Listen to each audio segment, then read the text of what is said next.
So, welcome to my channel, Joyful Journeys. I literally am starting this on a completely different note.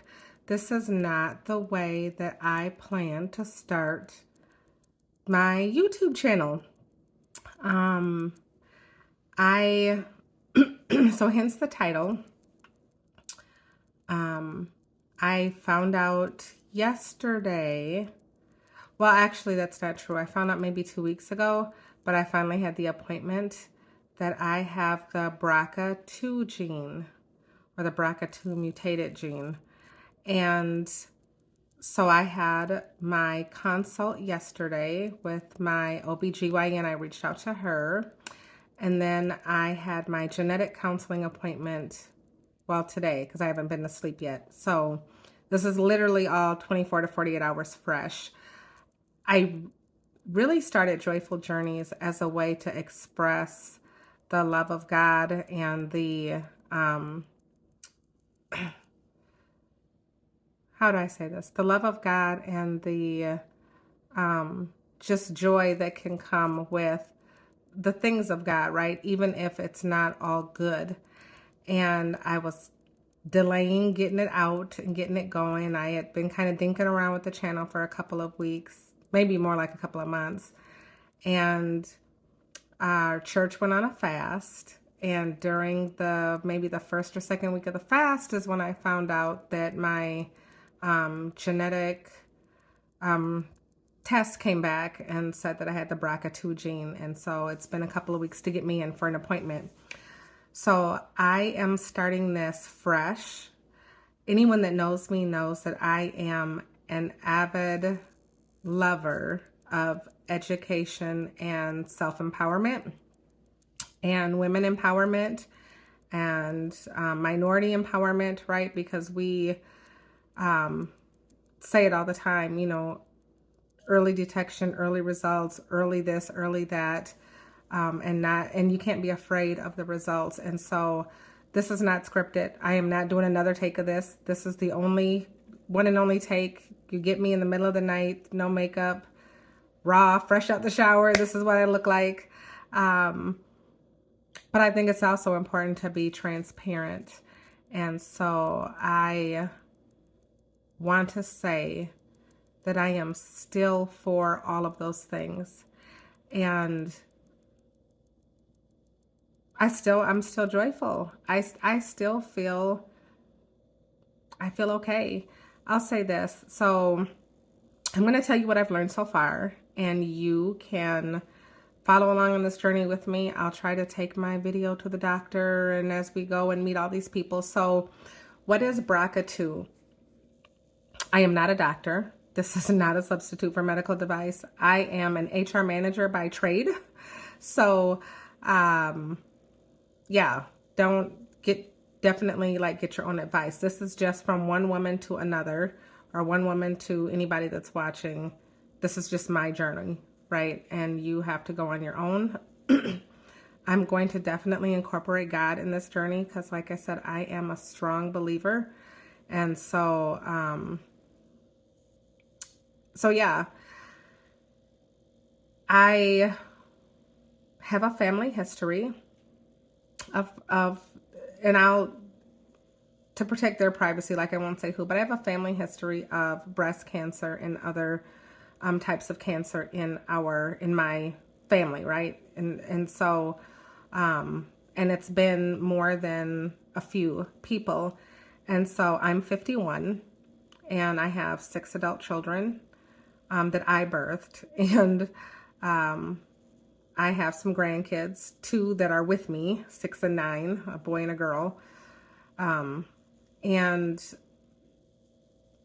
so with that, at my clinic, they had a research group going, and I had kind of reached out to the doctor maybe within the last year, right, since post-COVID, because COVID slowed everything down, just kind of asking about genetic testing, like wondering about the BRCA1 and 2 gene because I've heard about it. And so I was curious about it. I'll go back a little bit. so when I was about 35 or 36, I went in for just a routine, female exam. And my doctor the doctor that I saw said, you're kind of pushing, at the age where we would normally like do a uterine, test your uterine tissue. And I thought, oh, great. Just what I want coming to the doctor is another test. But when she took the test, it came back that I might have like some uterine polyps or something. So they sent me to another specialist for me to get an exam, like one where they were going to like expand the uterus with water, like an ablation or something. And when they went to do that, they just kind of start out ultrasounding all your organs. Well, they went over my right organ, and this was in 2008. They went over my right organ and they were like, she asked me, is this your ovary? And I looked and I said, well, I hope not, because it doesn't look right. And so your ovaries are like maybe the size of a grape. And so I see her making these big circles and I'm thinking, that doesn't look good. And so long story short, they called the doctor in. The doctor called my OB and said, you're going to have surgery, and we need to send you down for a CA 125 test, which I guess is a tumor marker test for ovarian cancer. And so they said, well, your right ovary is the size of a grapefruit, and it's got 2 tumors in it, one the size of an orange, the other the size of a lemon. And there is no way around it. You will have to have surgery. So I'm not going to lie. I was petrified because I have had problems with anesthesia in the past. And I thought, no, I don't want to have surgery. I don't want to go through this. This isn't what I want. And went to see my doctor. And at that time, I think I found out in maybe April or May. And I'm like, what's the longest I can put this surgery out, right? And she said, well, you can put it out till probably October. So the surgery was scheduled for October 1st. And in that, she had told me, she said, we're going to take your uterus, your cervix, your right ovary, your right fallopian tube. But because of the breast cancer that runs in your family, I don't want to take your left ovary because you would need to be on hormone replacement therapy. And that would increase your risk of breast cancer. So I said, okay. And I was done. I mean, at that point I was done having kids. And so I was like, good, great. No more monthly cycles. And so my thought during that time, right? Like I said, I'm a believer. I was like, okay, God's going to work a miracle. I'm praying and I've got my tallit or my prayer shawl that I made, and I had, my anointing oil, and I was wrapping myself up at night, and I was just praying that God was going to do this great miracle for me because he's a miracle working God. And maybe a week before, I was just adamant, right? And all these people were giving me these prophetic words. Oh, the tumor's shrinking. This is happening. That's happening. Blah, blah, blah. And go to the doctor and I'm ready, right, for this miracle, this news. My doctor says it didn't shrink. It actually got bigger. And so we're moving full speed ahead with your surgery. And I was a little in disbelief because I thought, well, God, you can do it, right? You can do it. You can do whatever you want to do. You could shrink this tumor. I don't have to have the surgery, but you didn't, and it's bigger. And I think that was probably the first time that I had encountered God with not getting what I wanted from the relationship with him. And that was really honestly a point of maturity, because that's when I realized you're no longer a spoiled brat child that's kicking and screaming for their cereal and milk in the morning. You've been told no. You've been told, my grace is sufficient. You can handle this. You're going to have this surgery, and you're going to have to trust God for the outcome. And that was a turning point for me, right? Because my husband and I, we pastored a really small church. It was our first year starting up then. And I did not have time for surgery. I wasn't planning on having this major surgery. I was going to be out, have to do therapy. It was a whole, and because of the size of the tumor or the ovary, it was a whole hip to hip cut. So it was bigger. I've had 2 C-sections. My first and my last child were C-sections, and then I had vaginal births in between. My C-section scar is like that big, maybe. That surgery was literally almost like it was a long cut. And so October 1st rolled around, and I was scared out of my mind, right, to go into anesthesia. And I remember going in there kind of cracking jokes, and I remembered the surgery room just seemed really, really big. And they were going to do like I thought she said like maybe some robotic assisted surgery. So I thought, oh, great. And all these other doctors in there and nurses, and there was a bunch of people in there. And then they were going to obviously like test that tissue too when they were removing things. Surgery went fine. So after praying, God assured me that you're going to wake up and you're going to be in the recovery room, and you're going to start telling people about how awesome I am. Mind you, up to this point, I didn't really have an awesome thought of God, because I was expecting God to do this a miracle for me that he didn't do. And so it was funny that, I'm getting this vision that I'm going to wake up and be doing this, because I don't know that I had this preconceived idea, and I hadn't really talked to God after that, right? I was holding like an angry grudge.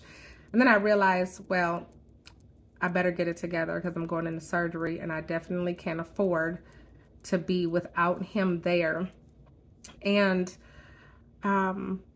everything happened just like the Lord said. I woke up because I heard a baby crying, and the surgery went well. It was flawless. I started talking to this nurse about the Lord, and, I had my hospital stay and had really good conversations with the nurses while I was there for the maybe 3 or 5 days that I was there. So, the right ovary was not tumorous, or was not cancerous, but it had a bunch of polycystic, whatever. It had a bunch of little cysts and stuff all over it, which made it look that big. So the ovary itself was still like, I don't know, like that, like size of a grape, but all the little polyps and stuff around it, whatever it was, made it look huge. And so she told me that was a surgical finding. And the left ovary, she said, looked good. So they left it intact. Now, fast forward, I've had no problems after that until now. So they have this genetic testing, and I sign up for this research group at my clinic, genetic testing, maybe late November, early December. And, you go in, you draw blood, right? So I don't have a thyroid. I didn't have the surgery, but I had radioactive iodine. So I used to have Graves' disease. And so I had the radioactive iodine, and so I have to take, levothyroxine for the rest of my life. And so it's kind of like that. Like you go in, and there's the little vials, and they draw blood, and you're done. So it's not a big deal. It's just a blood draw. But when the results came back and I saw it and opened it, and it said that I had the BRCA2 gene mutation, I didn't have any reaction, really. Simply because, let's be real, this is hereditary. So from the moment that I guess the way I'm looking at it, from the moment that I was born, I had this gene. As I was forming, I had this gene. And I can't get rid of the gene, right? It's there. It's a part of my DNA. So, there's knowledge now. And so to whom much is given, much is required. So now that I have this knowledge, the question is, well, what am I going to do? So when I talked to so I reached out, I was proactive, right? And so this is the thing about women's health that I say all the time. You might be afraid of where the knowledge may take you, but it's better off to know and to make a decision that you want to make rather than life forcing you to make a decision at a time that you've got something else going on. And so I kept thinking about, why would I get these results now? Like, why am I finding out about this now? Well, because I don't know what the future holds, right? That's God's job. But obviously, it's knowledge that I have. So what should I do with that knowledge? Hands down, I'm going to pray, right? That's a given. I'm going to turn these test results and my next steps over to God. Like, God, I'm going to all these places now and they're giving me information. What should be my next step? Yes, I bother God with the details of my life because if left up to me, I have seen what I do. I make a mess of my life. So I need God for every decision and every step that I'm making. So like I said, I just met with the doctors and the genetic counselors today and 24 hours ago. My OBGYN that did the surgery back in 2008, she said, she reviewed the chart with me and she spit, and thank God for her. Like, she's a believer too, but just thank God for her medical wisdom and knowledge. I can't say more about getting women of color. She's not a black woman, but she's a woman of color. And well, anyways, just thank God for women doctors, right? So she said that we need to remove that left ovary. She said, you're 51. You know, if we leave, so what she told me is, if now, knowing now that I have the BRCA2 gene, she said it prefers ovarian tissue over breast tissue, but, or it has a likeness or whatever for it. Doesn't mean that you can't get cancer in either one. But she said that, it's a laparoscopic surgery. She's like, we need to remove it. It needs to be gone. And we'll take that out. And then I have a choice. I can take estrogen replacement, which will have no increase on future breast cancer, right? It's the progesterone. It's late. If I'm saying it wrong, you guys know what I'm saying. The progesterone replacement therapy, that is the one that's troublesome, not the estrogen replacement therapy. But it does come with its own risk. So I guess from my research and from what she told me, estrogen replacement therapy or hormones can cause like DVT, which I think is deep vein thrombosis, and blood clots and that sort of thing, which increase, obviously, blood clots where if you get them in your heart or your brain, that's seriously problematic. Or I can just choose to go into menopause, and take my chances. But I'm like, I'm 51 and I don't have a uterus anyway. I'm probably almost in menopause part way anyway. So I don't think that I would opt to take the estrogen replacement because I'm 51. I don't know. I'm just not a big fan of that. I don't know that I need it. And I'm a bad medicine taker. FYI, I have skipped. I do not recommend this, by the way. My doctor, he got on my case, my regular internal medicine doctor. I skipped 5-6 months of taking my levothyroxine one time. My TSH was off the chart. It was awful. And it's dangerous. You should not do that. And so I know me that I'm a bad medicine taker. I struggle to take medicine every day. I hate taking medicine every day. So the thought of having to take estrogen every day, I was like, no, don't want to do it. So that's an option. And then she said, no, I wouldn't do the total mastectomy because if you do the ovary and get rid of that other ovary, you don't have a uterus, you don't have a cervix, you don't have any ovaries, you don't have any fallopian tubes. Your chances of getting cancer now are diminished. And so I thought, great, I got this plan. I'm just going to go have this laparoscopic same day surgery. I'm going to come home, no driving for 24 hours. I'm good to go. Well, then I had the appointment today with the genetic counselor, and I had my mom on the phone too. It was a virtual visit, and because there were questions she was asking about like family, I was like, I have no idea. So with that, that changed things a little bit. So she said that with the BRCA2 gene, the genetic counselor said, well, 60 to 85% chance that women with the BRCA2 gene will get cancer. And I said, whoa, well, that changes the odds. So that's basically saying 60 to 85 women out of 100 that have, if you have the BRCA2 gene, 60 to 85 women out of 100 will get breast cancer in their lifetime. Those were odds I don't know what those were odds that were very different for me than talking to the genetic counselor today. And so she said, so I asked her about, well, if I remove the ovary, the one that I have left, does that make a difference? And she said, you've already beat the odds some, because most women that have BRCA2 will, get cancer if they're going to get it around their 30s, 40s. So I've already beat the odds on that because I'm older, but it only reduces it down to 50%. So then I'm like, okay, well, if there's two of us, me and another woman that are the same age that both have the BRCA2 gene, one of us is going to get cancer. The odds still weren't sitting that great with me. And so she said,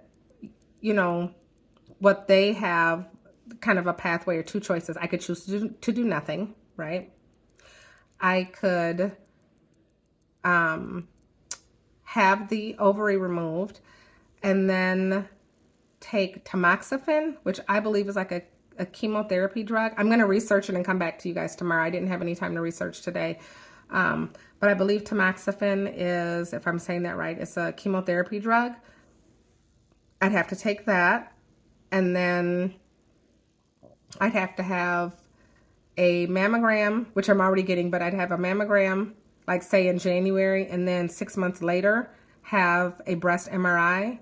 And then 6 months later, I'd have a mammogram again. And then 6 months later, have an MRI. And I said, well, how long will that go on? And she said, well, till you're 75.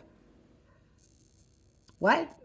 So I'd have to take tamoxifen and go in twice a year for an exam until I'm 75? No, that doesn't sound like something I want to do. And then she said that during this time, because I guess the breast MRI is very sensitive, it will pick up stuff, right? Like a benign little mass. Anything it picks up, then I have to undergo biopsies and additional scanning. So I'm thinking, so every 6 months to a year, I'd have the potential to have to go in and have biopsies and all these little cuts on my breast tissue. No, I don't. I just, when she said that, I was like, okay, I don't see that as an option. And mainly because I already told you guys, like, I'm a bad pill taker. I can't imagine myself having to take tamoxifen for 25 years. Like, that just seems, I'm sorry. I think about that and I'm just like, why would I do that? Why? So then I said, and so I'd have to take the tamoxifen, go in, and if at any point during these 25 years, if any cancer would develop, you all, I'm having a mastectomy anyway. And then I'd have to have radiation afterwards. So every 6 months you're bothering me. Got to get biopsies possibly. Tamoxifen for 25 years. And then if something happens or something does come up at some point during these 25 years, then I'd have to have the surgery anyway, being older, don't know how old I'd be, and then have radiation on top of that. No, I can tell you right now, it's a no for me. No, I just can't. Why would I do that to myself? There's no peace of mind. Every 6 months, I'm being called back to the doctor several times, and I've had breast exams where, or mammograms where I've had to, oh, we need you to come back. We need you to come back. We saw something. We need you to come back. No, that is nerve-wracking. I don't want to, no. So then my other option is, I'm not even going to attempt to say the word. There's two of them and I don't have them written down, but it's like, it's basically the ovary removed and a double mastectomy. So that's the, removal of both breasts. And then the thought is, so then she mentioned that's the best chance for not getting any cancer is removing the ovary and having a double mastectomy. So then my question is, okay, well, I'm married 21 years. And my husband is very supportive. He's like, whatever you feel you need to do, like, I'm going to still love you. And so it doesn't matter to me. I want you, it's your life. I want you to, you to be happy. But like a double mastectomy, I could choose to go flat. I guess that's what it's called, going flat. Or I could choose reconstruction.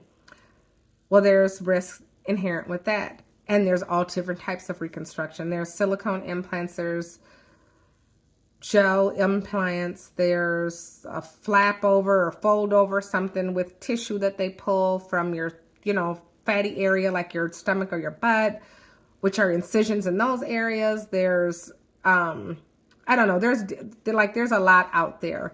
So there's this website that the genetic counselor told me about called Force, Force, like a force to be reckoned with, that has a lot of help and support groups. So I went there and I signed up for their newsletters.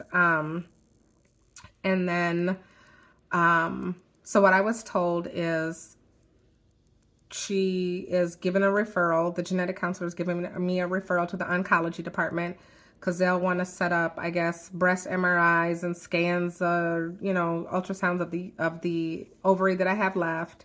I've got to go and take a CA-125 blood test. They want to check cholesterol. Apparently, I'm overdue for a colonoscopy. That's just a whole nother conversation. But, and then a referral to the breast surgeon and maybe, so I don't know, like there's a lot of different options and referrals. So I've got to, look in my, my chart thing and see what all is in there, because some of that was referred to from my OB/GYN who can do surgery that was saying that she was going to remove the ovary. So is that two separate surgeries? Can she do one? Probably not. It sounds like the breast reconstructive doctor is someone different. And so it sounds like just a lot of appointments. So it sounds like I'm going to be starting probably tomorrow with labs. I'll go and get that CA-125 test done. And probably look at my chart and see if the stuff is in there for me to figure out who to contact to get the ultrasound done of the remaining ovary. And then she wants me to have she wants me to come in, my OB/GYN, and do like a full breast exam, like a manual breast exam and a manual exam of that ovary, just kind of feeling it. And then having that ultrasound and then scheduling that surgery with her.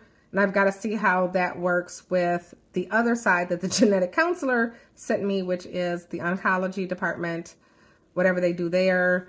If the breast MRI comes from that, contacting the place where I go for the mammogram and seeing if I need to get in there sooner or if there's a referral for there.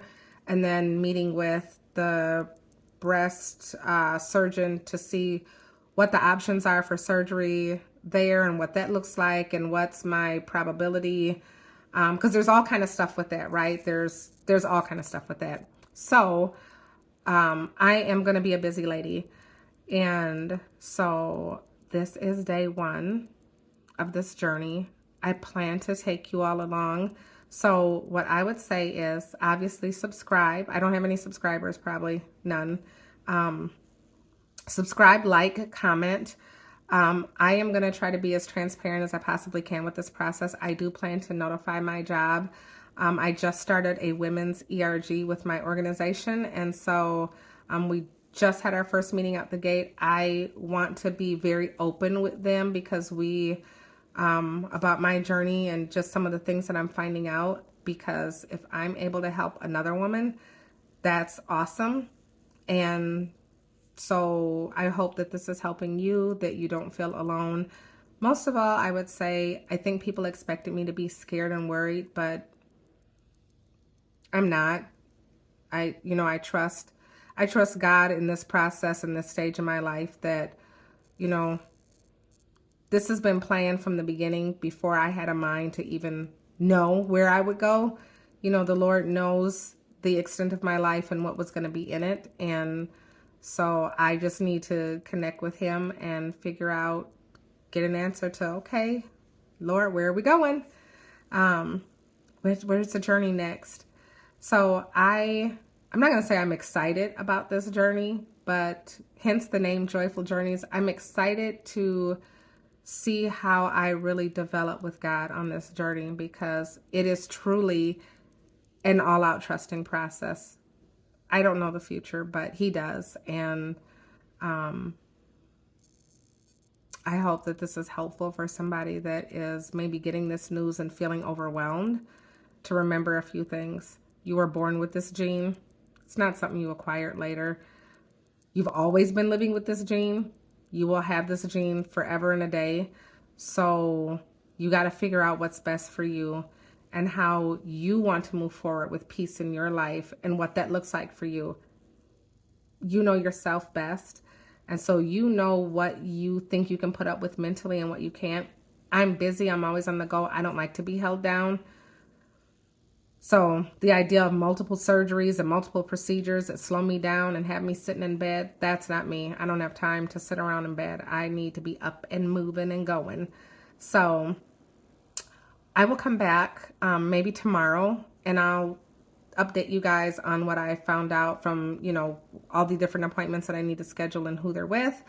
And then when I start going to some of these appointments, I'll take you with me. Hopefully I'll look a little better then. Like I said, it's late at night. I should already be asleep. I'm going to bed after this. So, yeah, reach out to me with questions. We're going to be okay. This is going to be a journey, and it's going to be a joyful journey. So thank you for watching. Subscribe, like, share, comment. Good night.